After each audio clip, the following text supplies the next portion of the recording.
ladies and gentlemen, to MacNcreeps.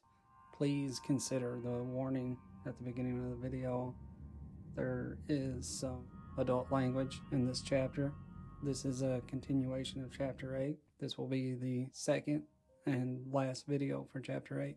I just want to touch up on a couple things before we get the story started. If you want to skip ahead to the story, you can go ahead and skip ahead to the time I have showing on the screen. My dad, the story of my two fathers. This is a follow-up on that because I have talked to my dad. No, my dad says that he remembers that experience. You know, I had always wondered about if it was kind of like a double, like a guardian angel type thing or something. But, you know, my father read that part of my book a couple years ago, and we actually talked about it recently for the first time, and he remembers it. My dad vividly remembers it. He explained that as he was looking around the house, he felt a sense like there was intruders about or something, and he was looking for intruders. Like that's what he felt like he was supposed to be doing at the moment. He says he remembers sitting there.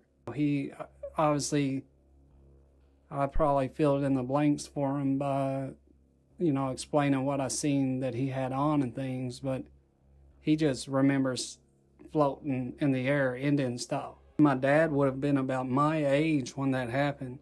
He said that he thought about it a lot after it happened. He said the very next morning he thought about it a lot, and it was mind-boggling for him. And I imagine it would be.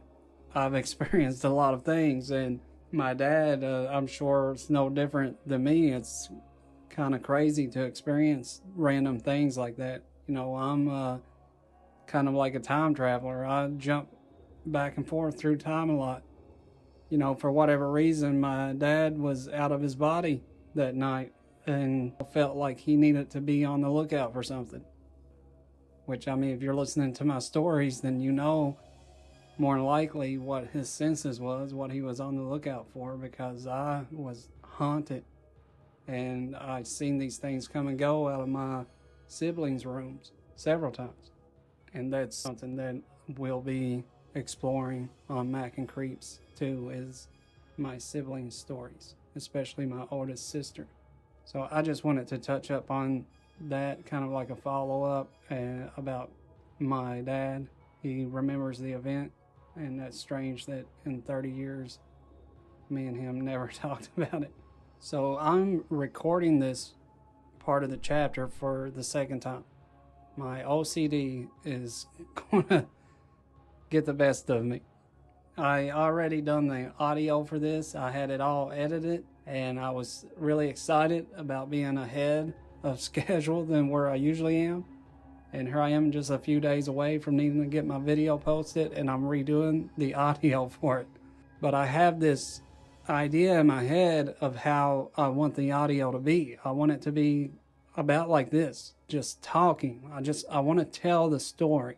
But I also know that the book has all the details. You know, I've told these stories over and over so many times, but the actual books, I sat and relived them, and they have all of the details in it. Details that my mind has somehow just subconsciously forgotten. I remember these events, but when I'm replaying back my videos and I'm reading my books, it's almost like I'm distant from it now.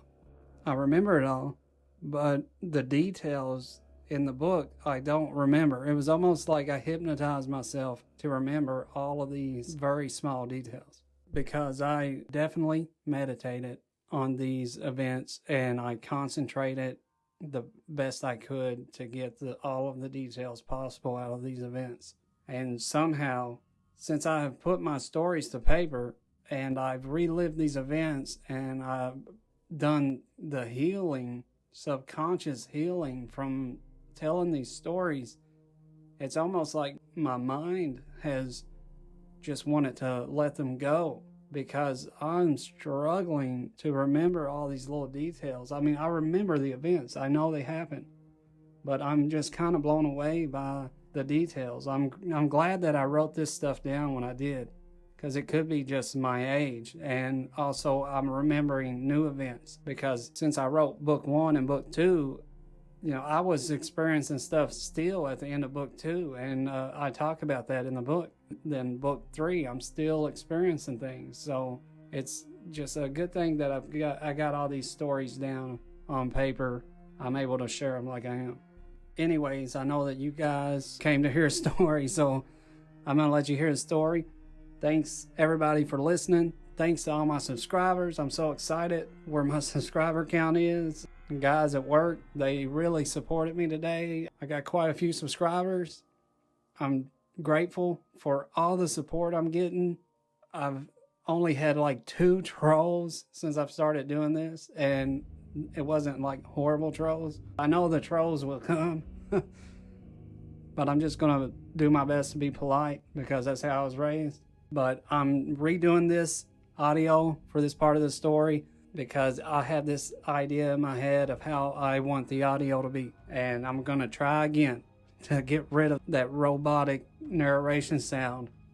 I mean, I guess it's, you know, it's not that bad, but to me, I just feel like I could do better. And if you've watched all my videos, you can see that every video I'm getting better at making this content.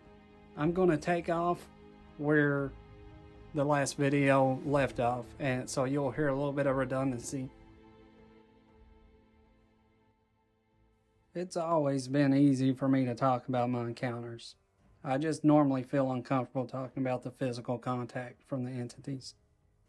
To me personally, having these experiences wasn't weird. But to have someone look at me and think I might have been injected with some strange disease or contagion, well, I just wasn't having it.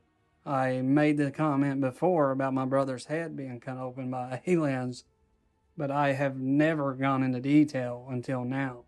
It is much easier for me to explain these experiences in the first person, like I've been doing in my books. By reliving the events, I'm able to take my time and meditate and try to get better details and better describe things. I have told these stories so many times. I cannot tell you how many times I've told these stories. But by writing them out, I can avoid interrupting questions that often lead me to being sidetracked. I don't get upset with questions. Most questions have answers, but I usually have to recall a different event to answer a question from someone. Throughout the years when I've been telling these stories to someone personally or a group of people, I get interrupted a lot. Somebody asks me something and I'll be like, oh, this is how I know this. It was a great thing for me to actually sit down and write this stuff out. I have these answers because I slowly received answers as my life progressed. I also, on occasion, get approached by the typical smartass. It's usually someone who has heard about my encounters by word of mouth. You know, if I go to a new place of employment, or I've got new friends and stuff, somebody's like, hey, you know, hear about Brandon and his alien encounters and stuff. These people will start out asking me questions with sarcasm, but I'm aware that in most of these cases, they are interested. They're just afraid of appearing crazy for showing interest.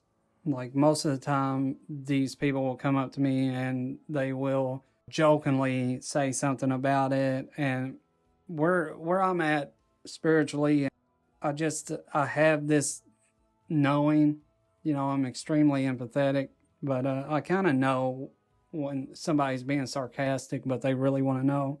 And most of the times they are just embarrassed that they're interested in these things. But they quickly lose their sarcasm when I tell them, I'll answer your questions if you are serious. You came to me, so I don't care if you believe me or not. Almost every one of these smartasses ends up being the most interested in my experiences. They end up bombarding me with one question after another, and they never seem to get their fill. I would tell any skeptic reading my books or listening to my videos, I don't care if you believe. I just hope that you are enjoying these stories and enjoying my videos and enjoying the content. If you do not believe this stuff at all, I hope that it's at least intriguing to you and, you're enjoying it. It's not like just some horrible thing you're forcing yourself to watch. Once you have read about my whole life, it is my hope for you to have the information needed to fight back against these entities. That is, if you ever find yourself at their mercy. Or you might know someone who is dealing with these experiences, or even sleep paralysis experiences.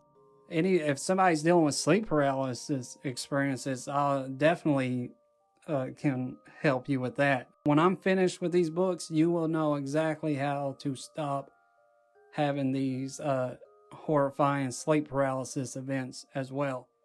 Because even in your sleep paralysis events, it's not a dream thing. You're not making up these experiences.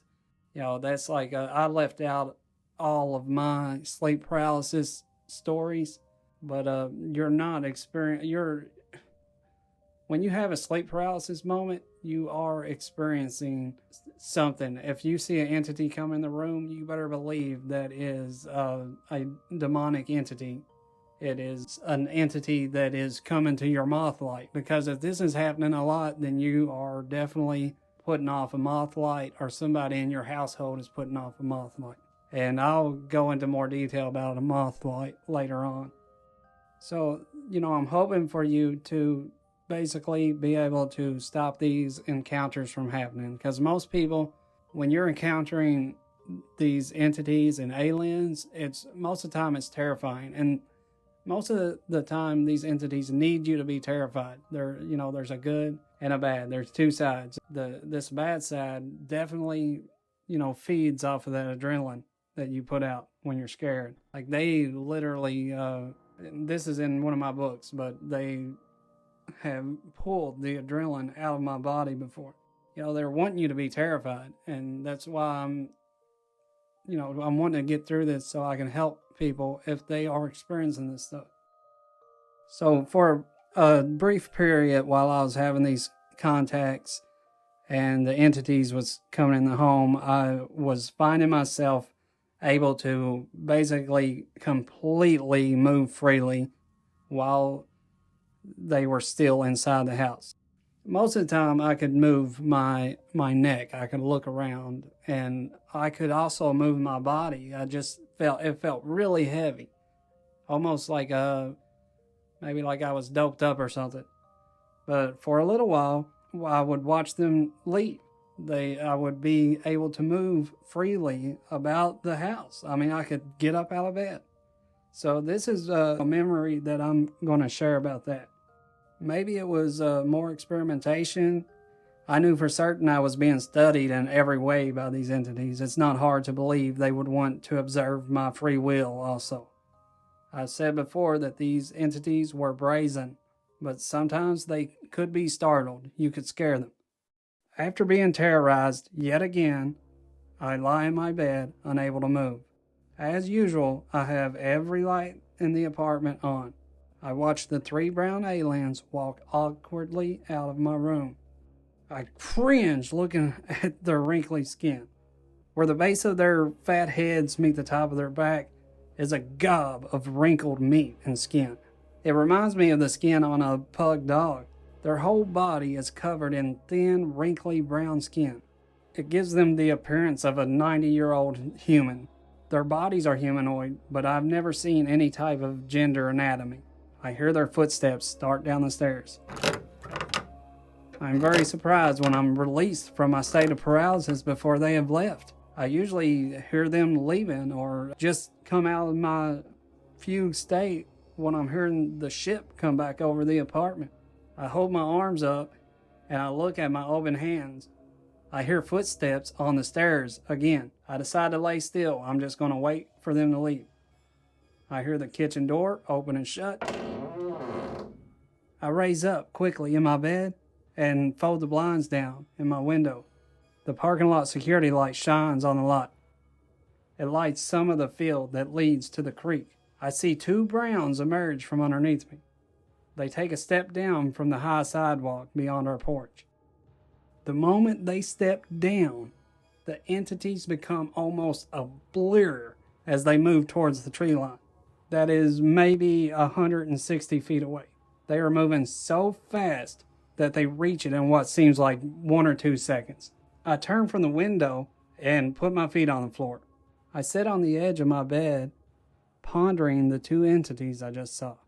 And I think to myself, wasn't there 3 of them? A moment later, I hear something downstairs. It sounds like things being moved around, maybe canned goods or pots and pans. I have no way of knowing what the sound is, but there is no denying that there is something downstairs. I stand up slowly out of bed. I walk quietly as possible to the top of the stairs. I stand here for a long time listening. I hear footsteps shuffle around in the kitchen. I can hear steady breathing coming from the kitchen as well.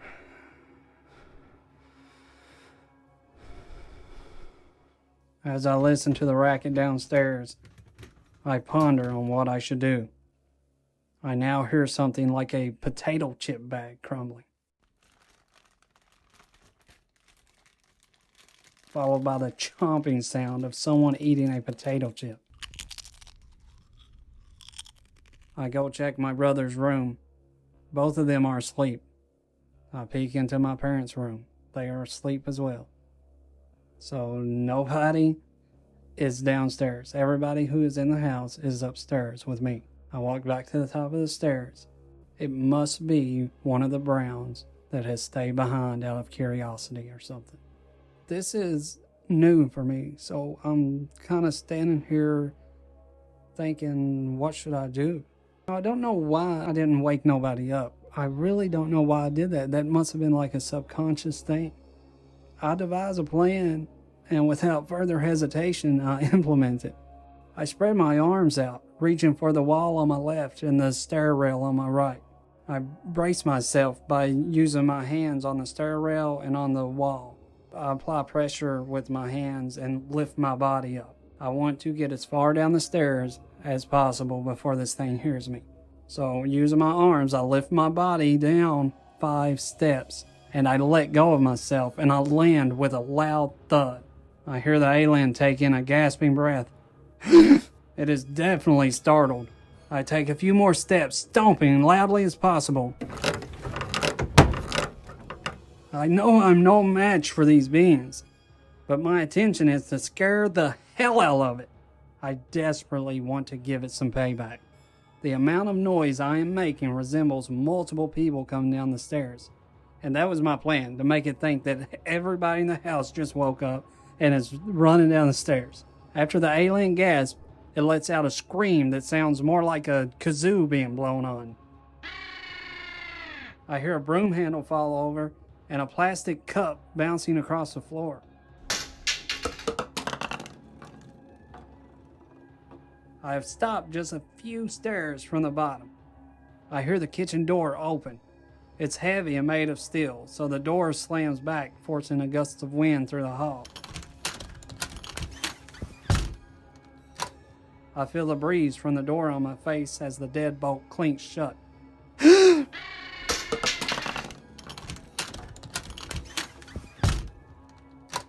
I turn around and make my way back up the stairs.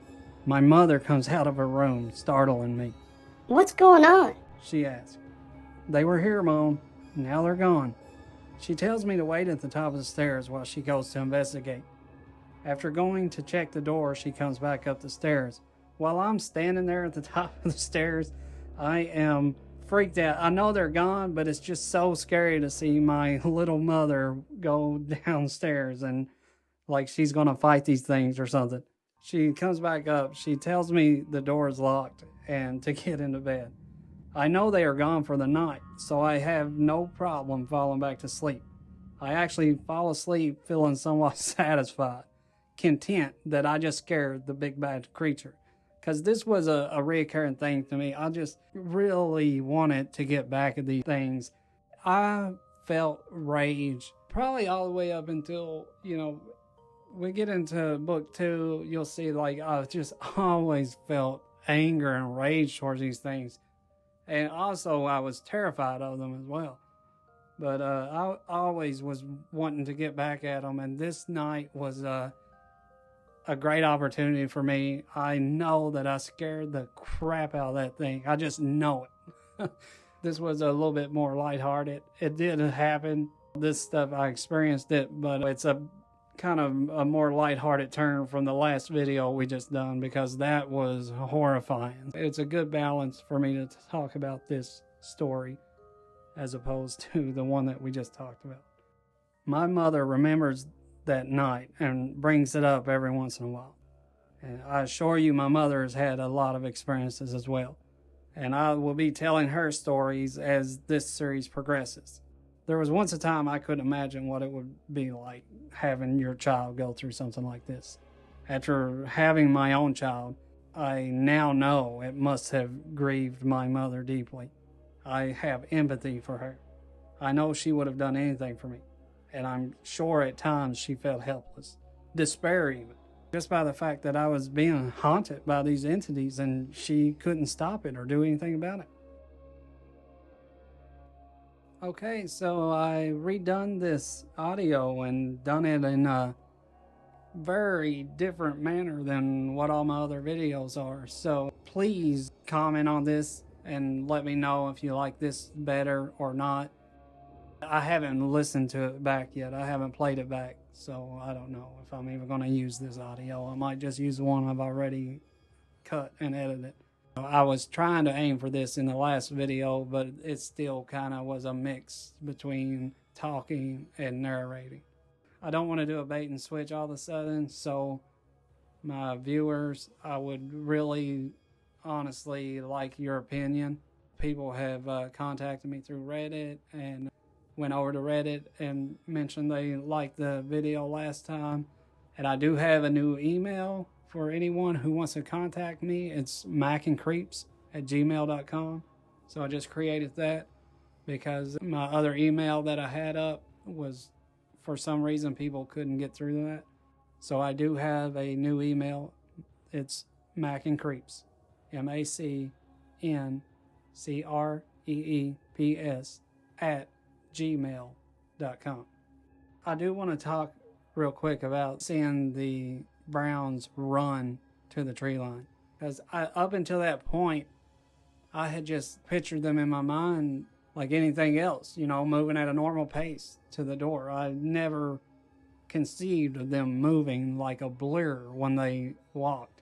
Once I seen that, it made sense to me that when they hit that door, they just come out of nowhere, and just like the video where I heard them saying, hurry up, they move so fast, almost like something out of a movie, like when they show a vampire running or a superhero running fast and they become this blur. These entities did that. They became this blur and just took off. I had a lot of things I wanted to add to this commentary at the end, but I've said so much already that I might have already said things I wanted to say.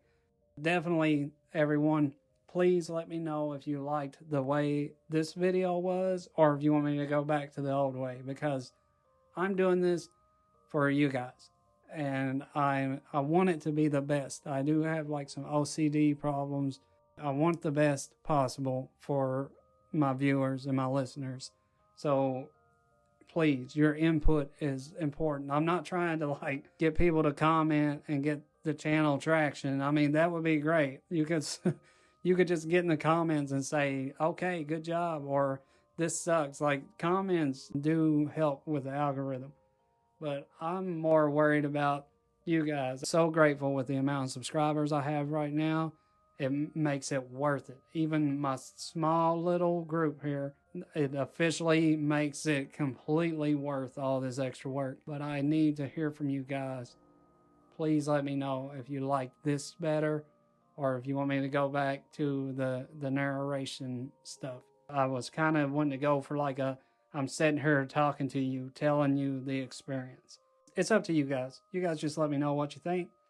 And I've been talking about it for chapters and chapters now, but it finally looks like the next chapter we're going to finally talk about the crash, the spaceship crash and the government presence down in the complex. Thanks, everyone. I'm excited. I'm happy today. I hit the amount of subscribers I hit today, I'm just ecstatic. I'm so happy about that. When I get a subscriber, it makes my day. Like, I could just get one subscriber all day long, and I'm so happy about it. So if you're listening to this and you haven't subscribed yet, you could subscribe and know that you made my day just then. Thanks, everyone, for listening. This was a little more lighthearted because the video before it was so deep.